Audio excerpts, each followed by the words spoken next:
This week on the Three Rings podcast, Spotlight went down and the whole industry went bananas. The industry worked before Spotlight and it will work after Spotlight.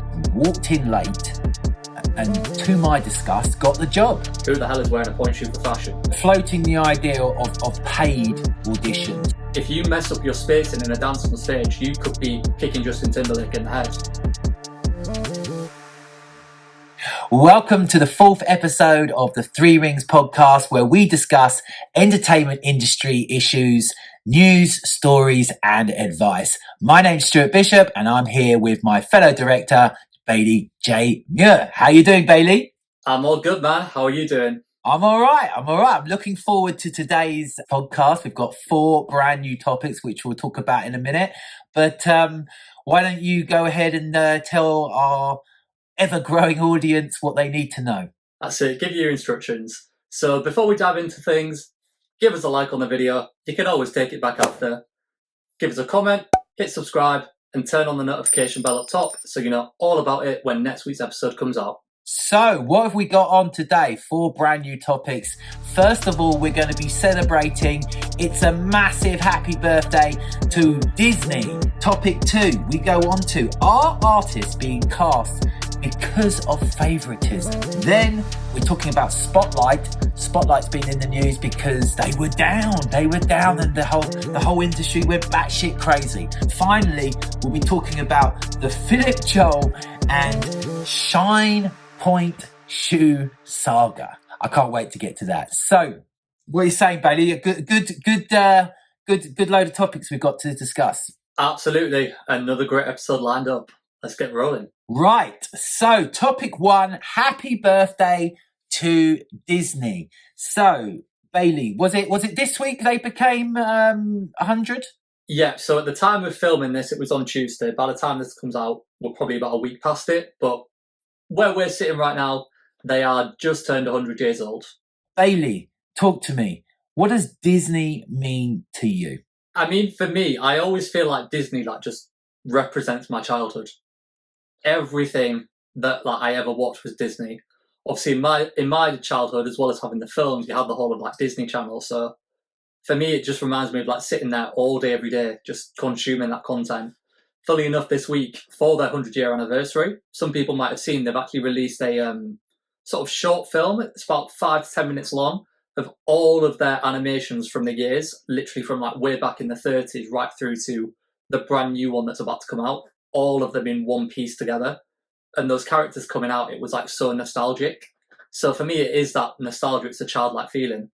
How about for you, Stuart? My first sort of, as a kid, was very much, it was Disney had this past, this history. You know, I remember growing up with Robin Hood, Fox and the Hound, Peter Pan, the animations that, Snow White being shown over again, those kind of animations, which they were sort of feature-length films, but they were very much just for kids.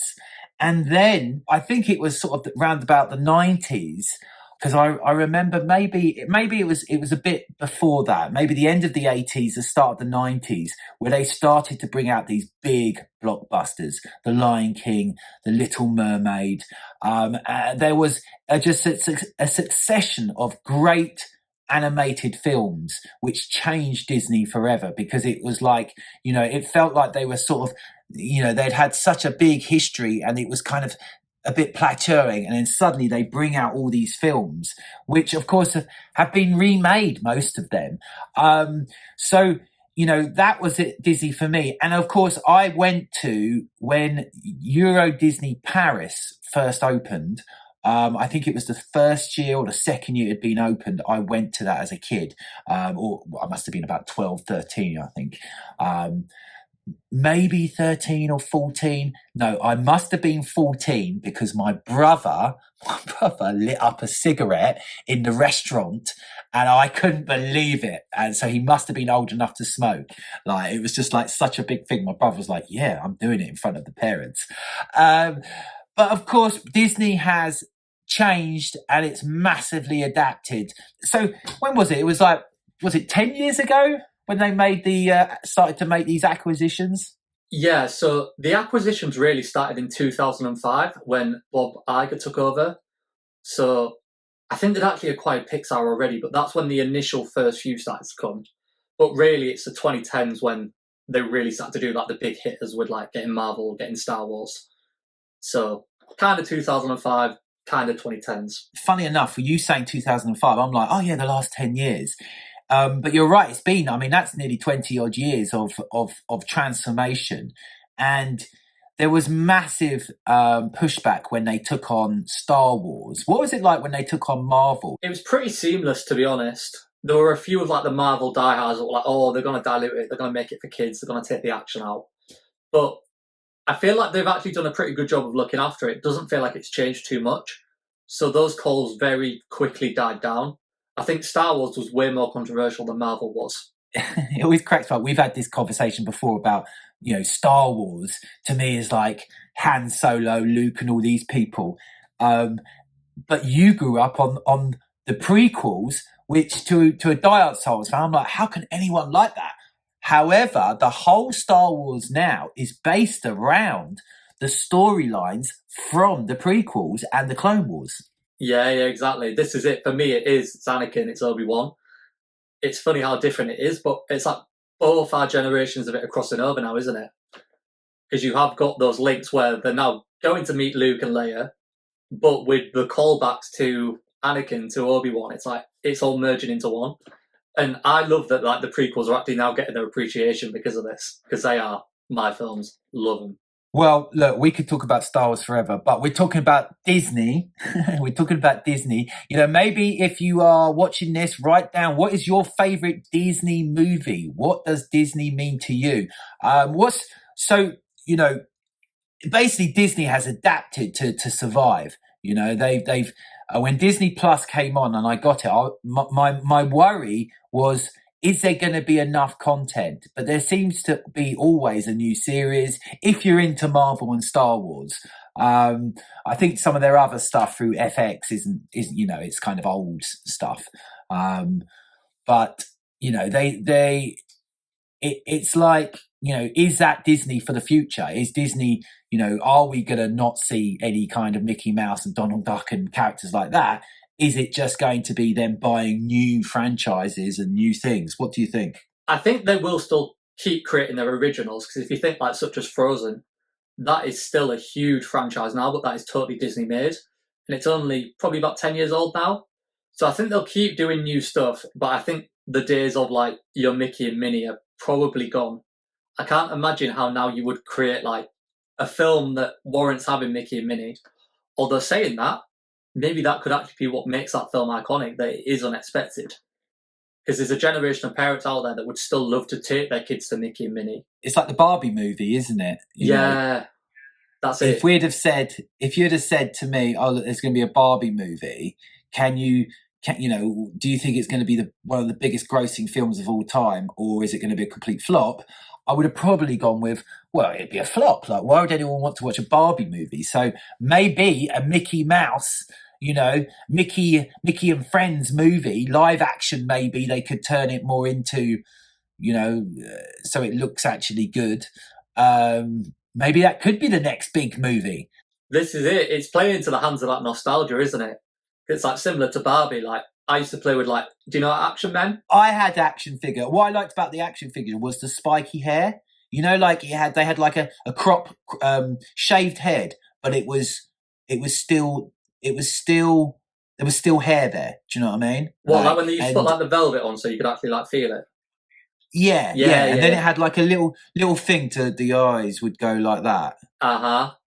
At the back, yeah, and they'd always have muscles. Yeah, this is it. Like, I'm sure you'd probably be the same if they brought out an Action Man film. Actually, I'd be like, yeah, of course I'm gonna go. I need to find a kid to take.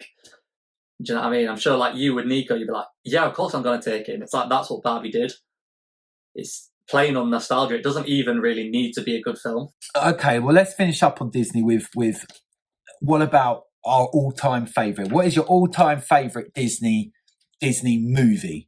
Not series, Disney movie first. I mean, you're probably going to think this is cringy as hell, but for me, it's High School Musical 3. That is literally the reason that I started performing. High School Musical 3. I didn't even know they did 3. I knew they did the first one. It felt like that was the first Disney thing, which wasn't sort of, it was like the breakaway Disney high school. Do you know what I mean? It felt like it was a different thing to like just an animation. Yeah, well, it was the first like Disney Channel film. So it was like kind of falling into a different category. Then that got like followed on by like your Hannah Montana films. So it sort of built a brand new genre. It sort of built a brand new genre of being able to create brands around a person who was actually real. Do you know what I mean? Or real people that they could take and, you know, and then there'd be concerts, and then there, you know, the amount of people or schools, should I say, that did High School Musical. You know, when you buy the book and you can then you get the rights to be able to perform it or whatever. Yeah. That is literally how I started performing. I'd watch the films and it was like the one thing that I loved. And it was a character of Troy because he played basketball but also danced. I was like, oh, actually, like it could be cool. Until then, I'd only like wanted to be a footballer. And then there was a like local school group type thing who did a production of it. And I was like, do you know what? That actually sounds quite fun. I'm going to go and do it. And then I went in, did it, and actually then like fell in love with dance from doing that. So it gave so many people like an entry into performing that would never have given it a go. I'm just trying to think what my favourite Disney. As a kid, it was Lion King. It was just like, I just remember, you know, the music of Elton John, and just, you know, it was like, oh wow, these are getting good, you know. And I was also a fan of Beauty and the Beast, the original Beauty and the Beast, because there was a moment where you see them dancing from above, and the animation of that at the time was just, this is unbelievable. It looked, you know, it was CGI. It looked real. It looked amazing. But my favourite at the moment has got to be, I've just recently watched Ahsoka. Love that. And I'm just trying to think what else. Mandalorian, things like that. You keep up to date with all these recent ones as well, don't you? Yeah, that's it. For me in the Star Wars side, it's got to be Andor. Like some of the acting in that was just unreal. Yeah, I can't believe I didn't say Andor. Now you're going to look as if you're much more sophisticated than I am. Andor, amazing. If people haven't watched it, I mean, it's hard though, isn't it? Because you've got to be into Star Wars, I think, to appreciate really where Andor is in the timeline. And, you know, I mean, maybe not, but it's just, for me, phenomenal. That's it. You've got to watch all of that backlog to actually understand it, isn't it? Because, like, if you watch Andor without Rogue One, you're just like, who the hell is this guy? But watch Rogue One without Episode 4, then what the hell is Rogue One actually doing? What is that ending? It's like you've got to go back through the entire lot to get to it. And that's one of the hard things of creating so much content now that it's almost going to alienate the next generation. It's going to be too hard to get into. Are artists being cast because of favouritism? What's this about, Bailey? So this is a conversation that, well, not so much a conversation, it's an excuse you will often hear amongst the industry when people go to an audition and don't get cast. They'll be, oh, well, the choreographer actually just picked a load of people they know. And myself and Stuart, I can't remember how we actually got onto it, but we were speaking about it the other day, and we actually just sat there and thought, do you know what, this is actually a really important conversation to come and have on the podcast. It's often used as an excuse, and it feels like, for us as agents, that excuse is almost an oversight and a misplacement of that observation. The observation's correct, but do something with it. Don't just use it as your excuse to be upset about and then move on from. As a choreographer, when I worked as a choreographer, there is so much on the line for me as a choreographer. And obviously it was going through my agency as well. So there's like a chain of command, the agency, the choreographer, and then it's like, right, well, what dancers am I going to use? Now, my main goal is to make sure that the job goes great. So the agency's reputation is intact and everyone is happy. So what do? If I've got the opportunity to be able to use people that I use all the time, or I've basically know won't let me down because it's an important job, then I'm going to do that. Now, I say that because in other industries, there is a much stricter regulation on recruitment. In our industry, it doesn't seem to be there. It seems that you can kind of, you know, who the fuck's going to say anything? Do you know what I mean? Equity ain't like no one, there is no police force in the industry. So it's like to the detriment, I think, a lot of the time. So for me as a choreographer, though, I'm going to use that loophole, and I'm going to use people that, I would often use the same girls. I'd often use the same guys because they're my friends and I want to hang with them, on shoots. And, I don't want any trouble. I don't want people letting me down. So that's a choreographer's point of view. Now, you're going to tell me whether that's right or wrong, or, what do you get when I say that? I mean, I think that is entirely correct. And I think this is exactly what people need to start to understand. It's like when you're on stage dealing with these kind of jobs, you're trusted with like multi-million-dollar assets. Let's use that when you click in with the music industry, for example. If you mess up your spacing in a dance on stage, you could be kicking Justin Timberlake in the head. Or if you're the one trusted to like pick up and carry Dua Lipa around stage, the choreographer isn't going to let someone do that who they don't know they can absolutely rely on. You're calling them, as in the artist, the $1 million asset. So if someone hits Dua Lipa in the face, that's potentially a makeup deal gone if she's got a broken face or whatever. I don't know, but yeah, I get you. And even your own job gone. If you're on a 9-month tour with Dua Lipa and then you kick her in the head, the next 6 months of your tour is off because Dua Lipa can't actually do it. If Dua's not there, you're not there. So it's Can you imagine? Well, this is exactly why choreographers do what they do, though. The reason it's never happened is because choreographers pick people they can trust. If we broke that, we're going to see that scenario happen. So this is where I think it's important to point out it's entirely justified. Then I think it's also important just to double back on that you started to cover with sort of employment law, with the way the recruitment works. The reason we don't have those same recruitment processes in our industry is because everyone is self-employed. So you're not actually covered by employment law. If you were going to a job interview to work for like a corporate company and signing like a year's contract or 3-year contract, then they have to have those processes. Within our industry, because everything is done on actual independent bookings, it's a very different system, which is where it's not actually even a loophole that is being exploited there. It is just entirely legal because we're in a different sort of business setup than general employment. It links to, why are we bothering with these massive auditions? Like, or why did we used to, these big auditions? But I mean, casting is still happening. Big castings are happening, and castings are happening all the time, via Spotlight and stuff like that. But why are we bothering with that for dance if the choreographer, really, I mean, most of the time, a lot of the time it's to hype up the job or hype up the choreographer to show that they're working, or the agency's got a job or something like that, isn't it? We don't really need these auditions, do we? That's it. There's no obligation to have a process. And these observations that people make of the choreographers actually just pick the people they already knew. They already knew who they were going to book before the audition started. Like, sometimes that is entirely correct. And in those scenarios, in reality, there just shouldn't be an audition. It is essentially just unpaid work at that point, isn't it? And this is where it's important to make that distinction. A job interview is very different than an audition. We can't say an audition should be free because a job interview is free. If you go and have a job interview for Tesco to stack shelves, they're not in the middle of that interview going, oh, can you actually just stack these few shelves for us so we can see if you can do it? It's not about that. It's a very backward thing that it's actually normal in our industry for auditions to be unpaid, possibly even backwards for auditions to exist, which we will fully dive into at some point. Well, that is what we are going to be talking about in the future, aren't we? This this movement to, well, I don't know whether it's a movement or not. There is a bit of a movement. Yeah, it's a movement in the US, not so much here. Well, not here yet. We're floating the idea of paid auditions, which,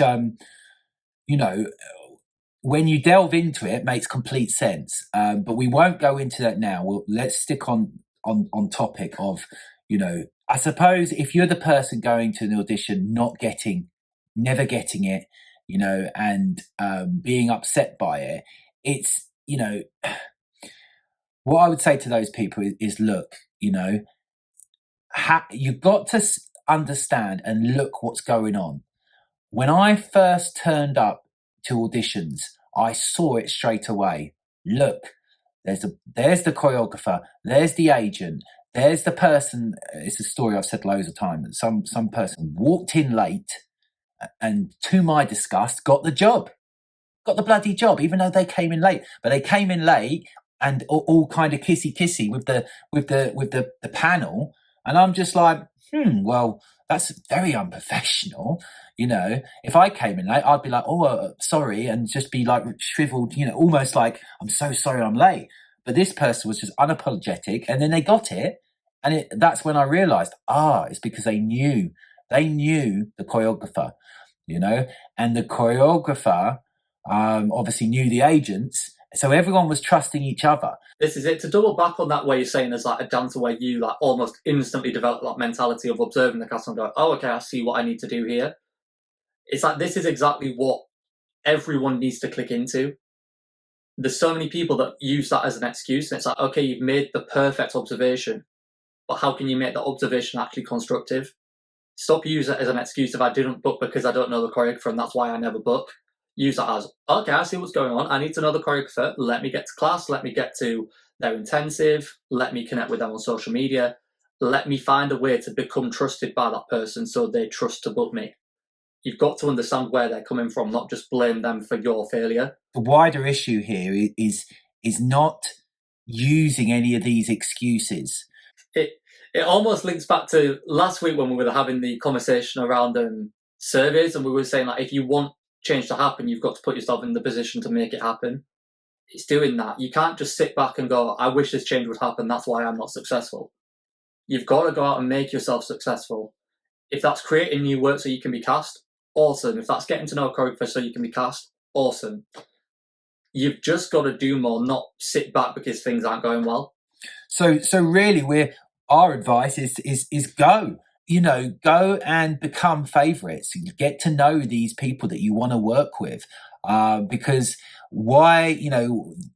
If you don't give them a reason not to, so that for me it was like, right, do I know the person? Do I trust the person? Are they good enough? Will I have fun with this person? If I'm sitting, 8 o'clock in the morning in a hotel, having breakfast, I don't want to be thinking, oh God, there's and I don't want to get into conversation. I want to, it's a team effort. It's a team effort. And a choreographer, the greatest thing a choreographer can do is surround themselves with people who are going to make their choreography look good. So, yeah, this is it. Ultimately, it comes down to just actually understanding how your industry works, doesn't it? It's like this term that gets thrown around that they pick their favourites. I actually think that term of calling them favourites is like really derogatory. Because that, to me, implies that actually they're not good enough for the work, they've just got it by chance. It should actually be, they pick them because they trust them. And that creates a far more healthy and positive vibe of, okay, they got it because they trust them, I need them to trust me. Not I need to become the favourite. The favourite, it feels very much like, almost like, that like childhood complex of like, oh, my brother's the favourite, my sister's the favourite. There's some negativity attached to that phrase. It's like we need to just understand and accept the way the industry works and then use it to our advantage. Exactly. Perfect. Right. Well, let's get on to topic 3 now. I'm looking forward to this one because I didn't quite understand what was going on, but you were well on to this. I got a notification. You sent me an email, didn't you? Basically, spotlight went down and the whole industry went bananas. Yeah. Talk about it, baby. Baby. Bailey. That was cute. Baby. Baby. Jesus, that is staying in. No, Bailey. Did I say baby? I did. I'm sure you did. But it was God, I feel like I'm being brought back to when I was a kid and I had to go to speech therapy classes because I had a lisp. Giving all your secrets Bailey. Bailey, what's happened? So, essentially, Spotlight, by the time this comes out, it'll be about a week old news, but a couple of days ago, Spotlight went down, and then it's been on and off for 2 whole days, and it's just sent everyone into a complete meltdown on Twitter, which... What does that mean, Spotlight went down? So, basically, when you're an agent, on Spotlight, there's like a submission fee. a submission button that you can use to put talent forward. So when you use that submission button, then the submissions go to the casting director or to the client within Spotlight. And essentially that function has stopped working and they've been trying to fix it. And what you've seen in the industry is countless agents suddenly having no idea how to do their job anymore because the button stopped working. Casting directors not knowing how to find any talent anymore because they can't see it on Spotlight. What is going on here? It's so obvious. Get your emails going, email the casting director, email the agents. Everything can still work as normal. You do not need Spotlight. Fair enough, maybe Spotlight makes some people's lives easier, but it's not crucial. The industry worked before Spotlight and it will work after Spotlight. It's mental how sort of dramatic everyone made Spotlight being down. Now, I feel like I should have an epic rant here. Here he goes. But, no, I'm not going to have an epic rant. But what I will say is, you know, as an agent, I've been an agent, right, since 1999, officially, right?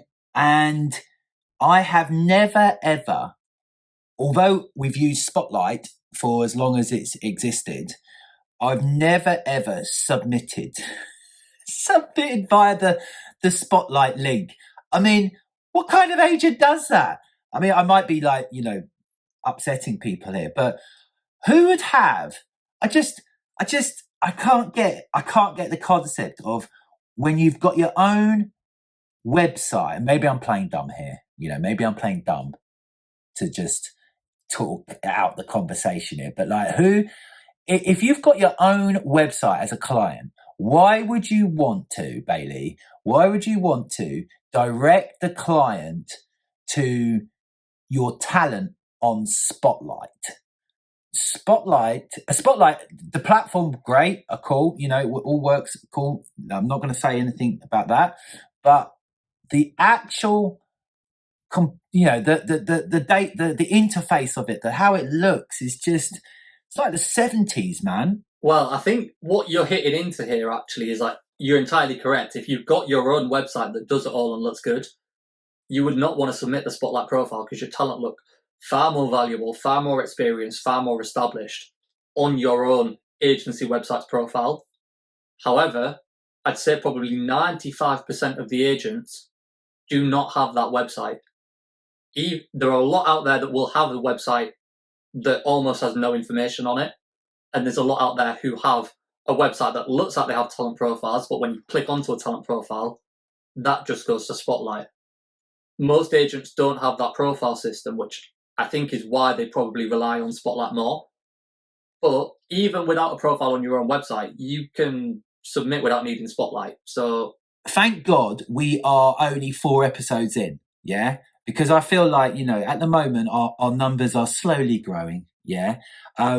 And probably 95% of agents aren't watching this, because otherwise I would have just, you know, like, you're probably right. That many agents are using it. And, oh man, I mean, at some point, you know, when you did your NFL Showtime halftime fees rundown, so someday we've got to do a breakdown of the absolute little chance people have of getting a job through Spotlight. It's like a needle in a haystack, it is. Well, this is it. It's entirely common when they're going through Spotlight that literally if they're just looking to book one single person, they'll end up with 3,000 people who they can choose between for that one role. It's like actually landing that role is almost like winning the lottery. This is how mental it is. It's not helpful to anyone. And this is what actually scares me more, that reliance on Spotlight. It highlights that, especially on the agent side, those agents have nothing without Spotlight. Do you know what I mean? If a casting stopped coming through, their agency's gone. You shouldn't be reliant on just one platform. You have to have your own clientele. Well, absolutely. And during the heyday of Rudai, we actually didn't, or should I say love Rudai as well. We didn't, there was a point where we didn't even look at the Spotlight. You know, Spotlights, the castings were coming through, but we had so much work, and you know, it's not like that now because of the pandemic, and there just isn't as much work. But there was a point where, it was almost a hindrance that we were getting these castings through. No, we can't deal with that. We've got so many of our own clients at that point. So, it's, I don't know. I feel like, it's also a very easy way of setting up an agency, because you can then say you've got castings because you've got spotlight stuff. And it's just like, well, you and 50,000 other agents. It's, I don't know. So what people were going on Twitter? When you say people were melting down, what was happening? I mean, I've seen casting directors like kicking off on Twitter being like, how on earth am I meant to cast because Spotlight's not working? It's like, well, you did it before, so you can do it now. And there was agents putting on like, oh, well, I guess I'm finishing early today because Spotlight's not working, so I can't do anything. Jesus. Honestly, I just can't understand it. They need to get a grip. I can't even try and take a nice side with it. It's just mental. The fact that a casting director is saying, how can I do it without Spotlight? A casting director, this is the argument we're going to have down the line, is, really, they shouldn't need Spotlight. They should have, all these, they should know everyone. It's the job of a casting director. But this is it. You see the same people for the same roles every single week. You know who's going to come. You get emailed from the same agents every single week. So even if you don't know what talent to book, you know what agents to contact. Get on their websites, find an email, send the casting out that way. Even get on your social media, put a post out with your casting on there. Like, for example, someone like Mark Summers, you will quite often see his stuff on social media and on Spotlight. He's entirely fine when Spotlight goes out. There's so many options for them to explore. If you're a big casting director or a successful one or an established one, you shouldn't have to worry about any other platform, because your platform should be, I remember, I don't know if Mark Summers is doing it as much now, but there was a point he was tweeting loads. And it's like, well, if you want to get in with him, you should be following him. So then anything he's putting out, you should see. For performers, graduates especially, Spotlight is not the end all of end all, whatever the word is. Yeah, be end all end all, whatever. It's just not. It's just not. It's making sure that you have a good portfolio and a good agent. And this is where, when you start picking your agents, you don't want agents who haven't got a website, who haven't got a profile, haven't got, because what does happen when Spotlight goes down? This is your agent is basically not getting your jobs or trying to get you jobs. They're on Twitter moaning. That's what happens when Spotlight goes down. Well, this is what's worried me this week when I've seen the level of reliance on Twitter. So actually, if Spotlight went bust tomorrow, it looks like 90% of your agencies and 70% of your casting directors are also bust. There's so much reliance. It's like the whole industry would come to a standstill without it now. It's just crazy how much reliance we've put on a platform that essentially charges performers to exist. Yeah. Oh, yeah. Which and looks like something from the 1980s. The start of the World War. Like it's doesn't look great. It does not.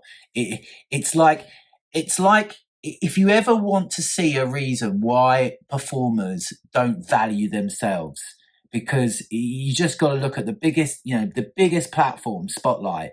If they valued the performers, they would have a much better site. And it doesn't show. Someone sends me a link to Spotlight, I just think, oh, they're not that experienced, basically. And never mind even the look of the site. To be honest with you, they would have a better business model. Don't get me wrong, they're making millions right now, I'm sure, but I don't understand how they could justify that business model is fair. Like we sort of every quarter will get an email from Spotlight. It's the same one every time, and they themselves refer to Spotlight as like a entry-level requirement to the industry. So they are basically admitting to making people pay to exist in the industry. How can you justify that? This was the bursary emails, wasn't it? Yes. Yeah. So what is that? That they basically pay. They give 100 free. Yeah, they give up. I can't remember the exact numbers, but it's something like they'll give 100 people a free membership for a year. because they know how hard it is. It's like we're just stuck in this hole as an industry now that we can't get out of because everyone's become so reliant on a model that essentially on its business end is just exploiting performers. It's actually quite scary when you really just break spotlight down to exactly what it is. Yeah, it's clever, really, isn't it? If you think about it. Do you know what I mean? If you dare to exploit, look, in the end of the day, it's a business. Someone had to do something, some kind of platform. It's just now there's gaping holes, I think, in it where you can see, right, it needs, I don't know. It's just, the whole performing arts as an industry is sort of just slowly crumbling away. Maybe yeah, I'll stay away from that. I don't even know what else to say on it. Yeah, as I say, you just can't justify it. So it's just mental that this problem even exists. But it's almost impossible to find the solution to as well because we're so rooted in it now as an industry. If you're an agent going on social media saying, what am I going to do because Spotlight's down? Oh, man. If you're a performer with an agent doing that, get rid of them. That's it. There's so much more you can do even if you don't have castings to work on. Do you know what I mean? Develop your marketing for your agency. Actually give your talent some advice on their portfolios whilst you've got time. There's so much to do. It's inexcusable in any scenario. If you are enjoying this episode, why not check out some more great content from our Three Rings talent, such as the latest video from Alexa Williams. Just click the top right corner. Phillip Joel and the Shein Pointe Shoe Saga. I wrote Show Saga earlier, but Shoe Saga. First of all, for the audiences who might not know, Bailey, who the hell is Phillip Joel, and why is he our fourth topic today? So Phillip Joel is a very prominent choreographer within the sort of live entertainment, musical theatre scene. I'm sure most people will probably know him from his Fosse Forest ballets during the pandemic, which were absolutely hilarious. But essentially, he has picked up last week on the fast fashion company Shein, suddenly releasing for sale a pointe shoe for, does it say a price on there? Was it about £13, I think? Which any of us as dancers know, a pointe shoe shouldn't, first of all, not cost that price. You shouldn't just be able to order a pointe shoe to be delivered. You have to have a whole special fitting. And with all these factors, we all know that is entirely dangerous. So it's just a peculiar choice for them to have made. But more so in the way they've actually responded when Phillip Joel has called them out on this is just hilarious. Essentially, they've come back to him trying to pretend that this pointe shoe is about fashion. But like Phillip Joel has done some hilarious videos about in the past week, who the hell is wearing a pointe shoe for fashion? Well, I've just gone onto his Instagram and it looks like he's actually changed it. It says, I presume he's changed it. It says, follow me on my quest to protect the ankles of ballet dancers in the UK at Shein official. Pointe shoes are the dragon and we must slay them. I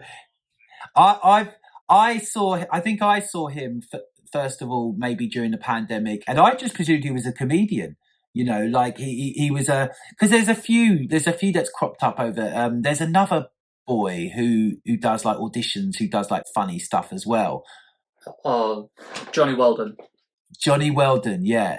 I love these type of characters because it's it starts. I'm sure these type of things start from other performers saying, "Oh, you're so funny. You should get yourself on social media," and there are so many talented performers out there who could be funny and be comedic, but it does take a little bit of hard work and a little bit of pushing yourself and daring to make jokes and to say things, and because it's right. Musical theatre or actors sort of, or dancers comedy is always quite close to the bone. Do you know what I mean? It's like in jokes that perhaps the wider audience won't understand. This is it. It's like they almost address the sort of issues that we address on this podcast, but not in the serious way that we do. So they probably have to get away with it a bit more. It's like they nail it every time, but in a way that really communicates with people. It's like if I saw Phillip Joel, or if I saw Johnny Weldon or even Austin now. I mean, I've known Austin more because he's more from the dancer side, but it's almost like they are famous in my eyes. If I saw Johnny Weirden, I'd be like, oh my God, that's the guy I see on social media. So to me, they're kind of like mini celebrities, and within the industry, I suppose Phillip Joel is like a mini celebrity, isn't he? That's it. He is like a leading voice now, which is why he's the perfect person to sort of lead this rally against Shein bringing out these shoes, because as soon as he puts it up, everyone's behind him, like atting them in the comments, calling them out, and it forces them to have to respond. But I mean, as well, like, what ballet dancer is actually sat there going, do you know what, I need new pointe shoes, let me see if Shein make them? Who is actually buying that? You've got to presume that a company like Shein or however you would say it, a big retail company would do market research. They would have a projection of, well, look, we look at this. This is the demographic who are going to wear those, who are going to buy them, and there is a big market for them because we've seen it. We've seen it maybe at festivals, people wearing pointe shoes. Like, I just don't get how they got to that decision to create a pointe shoe, which, I mean, you have to go. You can't just buy a point. You have to go and have a proper, sitting. Yeah, and this is it. Like, where would you have found that market research from to find anyone but a ballet dancer that wants to wear a pointe shoe? Like, if you made some like rip-off Nike Airs that you've seen someone wear at a festival, like, fair enough. But you're not going to be wandering around Glastonbury in your pointe shoes. You're not going to find someone in like Aldi in their pointe shoes. I can't understand where that market research would come from. Unless it is just an oversight of the process of how a pointe shoe needs to be fitted, that they've not done enough research. They've just gone, pointe shoes sell. Oh, God. I mean, that would just be a shocking. But I mean, they're hoping that Phillip Joel is going to shut up probably, and they can just move on from it. But I just don't get. I mean, there was a little bit of a fashion sort of trend a few years ago where people were wearing ballet pumps, and sometimes they'd have the things going up the legs, what they called the ribbons. But that's ballet pumps, and it's very different to a pointe shoe, because if you come down on your pointe shoe, you look like a dickhead. Do you know what I mean? It's like you've got clown feet. Even like the noise when you walk in, that clock hitting the floor, like, what's next? Just wandering around in your tap shoes, like, it makes zero sense. It's not even practical to wear. Like, a ballet shoe, I mean, you wouldn't really want to wear a ballet shoe down the street, would you? But it's practical footwear at our house, I guess. It's pretty similar to a slipper, but not a pointe shoe. What's the chances of them recalling? I don't know. I mean, it's giving them probably more promotion, but I can't see the promotion pushing it into sales. Yeah, this is it. I don't see it converting, but kind of that point of who's buying a pointe shoe, but a ballet dancer, and what ballet dancer is going to go to Shein to find a pointe shoe. From him actually publishing this, ballet dancers know for the first time that actually you can go to Shein for them. So maybe they're kind of banking on it of like, you know what, this might actually give us the exposure we need. So unfortunately, it may encourage them to keep it up, but either way, I don't see them making sales, to be honest. However, devil's advocate, we talked about ballet again. I mean, this is ballet in the news again, if you think about it. So we're a ballet podcast now. We talked about the fact that ballet needs radical change. Maybe this is the radical change, the all-in-one pointe shoe, where anyone can buy one. I don't know. It's an interesting thing. Well, let's wish Phillip good luck with his campaign, and maybe we can feature an update in the future where he goes, and maybe possibly we can get him on as a guest to discuss, his campaign against them. So, but as for Shein, well, I'd never heard of him, so but you know, maybe it's Jesus. no Huge. No, I only know one clothes brand. God, you do. Yeah. So, well, there you go. I mean, what another good podcast. Why don't you let people know where they can see it? And because you can also, I didn't know, but it's also on TikTok. Like, we're on TikTok. Yeah, you can come on our Instagram. There's clips on there. You can come on our TikTok. There's clips there. YouTube, if you're not watching on YouTube, you can come on there and all the videos are there. There's little clips on there as well. Or you can even get us on the audio platforms, Spotify, Apple Podcasts, Google, Amazon, all your big ones. We're there wherever you want to find us.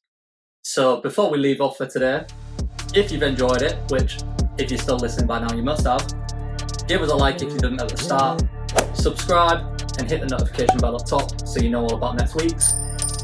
And if you really enjoyed it, give us a comment as well. Let us know what you want to talk about, what you thought of today's episode. Thank you very much. Laters, Bailey. Nice one, Stuart. See you later. We'll see you soon.